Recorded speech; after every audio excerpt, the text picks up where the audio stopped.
Nella vita di un uomo ci sono alcuni momenti decisivi che finiscono per gettare una luce del tutto nuova sulla sua persona e sul suo cammino. Capita a una famiglia quando nasce un bambino o quando bussa la morte.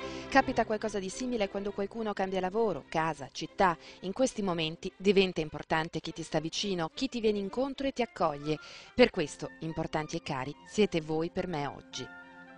Con queste parole il cardinale Angelo Scola, appena nominato patriarca di Venezia, si rivolgeva ai fedeli della sua nuova diocesi. Era il 3 marzo 2002 e quelle parole oggi suonano più vive che mai.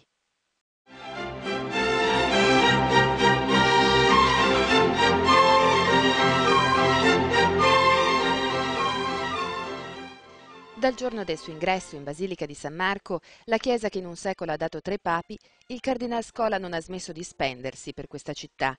Ha creato lo Studium Generale Marcianum, il grande polo pedagogico accademico adiacente alla Basilica della Salute, in grado di occuparsi di educazione, formazione e istruzione secondo tutti i livelli, dalla scuola dell'infanzia alla ricerca post-universitaria.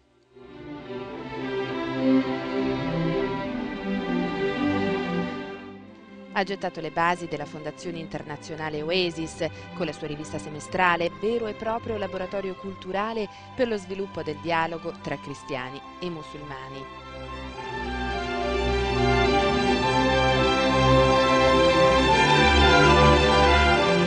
Ha colto la vocazione all'apertura e all'universalità di Venezia, rendendola fulcro e cuore di dibattiti attuali intorno ai grandi temi del meticciato di civiltà, della nuova laicità, della libertà di educazione, questioni affrontate nei suoi attesi interventi in occasione della Festa del Redentore e poi approfondite nelle numerose pubblicazioni.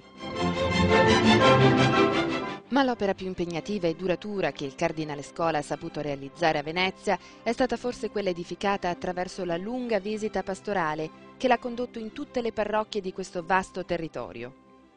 Iniziata nel 2004 e durata 7 anni e ha permesso al patriarca di toccare con mano non solo le realtà ecclesiali della diocesi, i movimenti e le associazioni, ma anche i luoghi di lavoro, come le fabbriche di Marghera, le istituzioni, come il Consiglio regionale, provinciale e comunale, le sedi della cultura, del commercio e del turismo.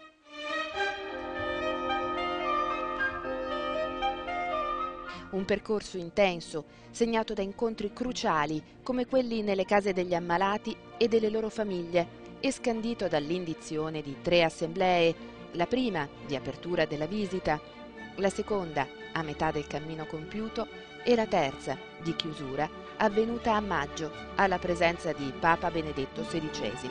Ed è forse questo il momento culminante della splendida avventura vissuta dal cardinale Angelo Scola a Venezia, tanto che in molti ameranno ricordare la sua presenza in laguna associandola a una giornata di sole e a un parco affollato da 300.000 persone accorse da tutto il mondo per partecipare alla Santa Messa e a un evento indimenticabile.